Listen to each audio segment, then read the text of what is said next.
jemanden um den kleinen Finger wickeln.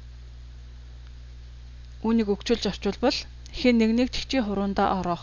Энэ нь хүнийг хурууныхаа үзүүрээр хөдөлгөх, хүснээр хөдөлгөх гэсэн үг. Жишээ нь Kleine Mädchen sind groß darin, ihre Väter um den Finger zu wickeln. Бяцхан охтууд аавыгаа хүснээр хөдөлгөж тэднэр юу дуртайгаа хийлгэхдээ гарамгай байдаг. Alles unter einen Hut bringen. Alles unter einen Hut kriegen. Энэ нь бүгдийг нэг малгайны доор цуглуулах гэж өгчилж орчуулна. Утгачлбал бүх юмыг нэг доор нэгэн зэрэг амжуулах гэсэн үг. Жишээлбэл Wie kann ich alles unter den Hut kriegen? Би яаж бүгдийг нэг зэрэг амжуулах юм бэ? Unter die Haube kommen. Unter die Haube bringen. Haube гэдэг нь дээр үеийн малгай гэсэн үг. Гэ хүнтэй гэрлэх, нэг гэрт орж өрх тусгаарлахыг unter die Haube kommen гэдэг. Unter einer Decke stecken. Нэг бүтээлгэн дор нуугдах гэж өгчилж орчуулна. Утгаар нь бол нууцаар нэг талд байх, нэг талд нууцаар ажиллах гэсэн үг. Жишээлбэл Sie stecken alle unter einem Dach. Sie stecken alle unter einer Decke. Тэд нар бүгдээрээ нэг газар ажилладаг.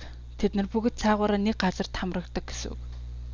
Das Geld zum Fenster herauswerfen. Das Geld zum Fenster hinauswerfen. Das Geld zum Fenster hinausschmeißen.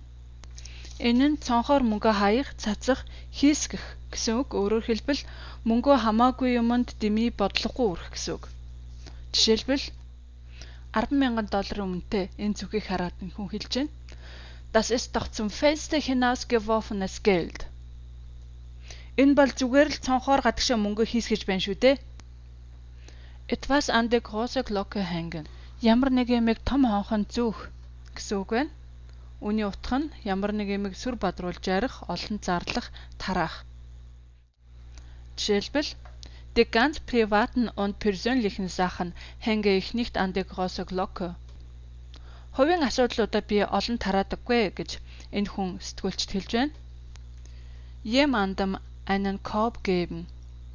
Хэн нэгэнд сакс өгөх.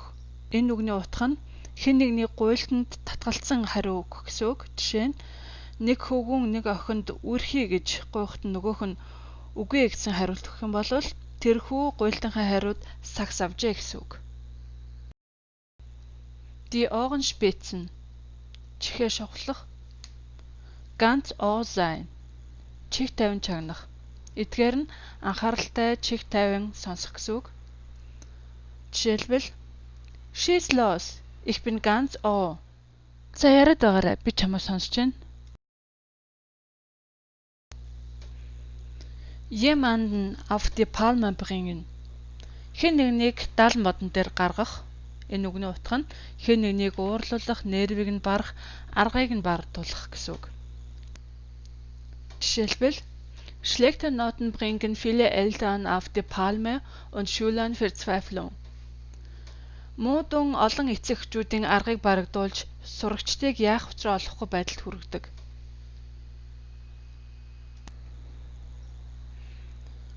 Über seinen eigenen Schatten springen. Өөрийн сүдэр дээгүүрээ харих гэж байна. Энэ нь өөрийгөө ялан дийлэх гэсэн утгатай үг. Жишээлбэл Manchmal muss man über seinen eigenen Schatten springen, um die Dinge zu erreichen, nach denen das eigene Herz so sehr sehnt. Заримдаа хүмүүс өөрийнхөө чин зүрхний мөрөөдөлтөд хүрэхин тулд өөрийнхөө сүдэр дээгүүр харих буюу өөрийгөө хүчлэх хэрэгтэй болдог. Nicht alle Tassen im Schrank haben. Шүүгэнд бүх хаягнууд байхгүй байх, дутуу байх. Энэ нь эрүүл ухаантай биш байх гэсэн үг. Монголоор бол жоохон шариг дутуу гэж хэлээд байдаг. Үүнийг чи чинь галзуураа юу, бүх юм чинь зүгээр үү? Эсвэл эрүүл үү гэж тоглоомоор яжулж хэлэхэд хэрэгэлдэг. Жишээлбэл Du hast ja nicht alle Tassen im Schrank. Чи ямар өвчтөй юм бэ?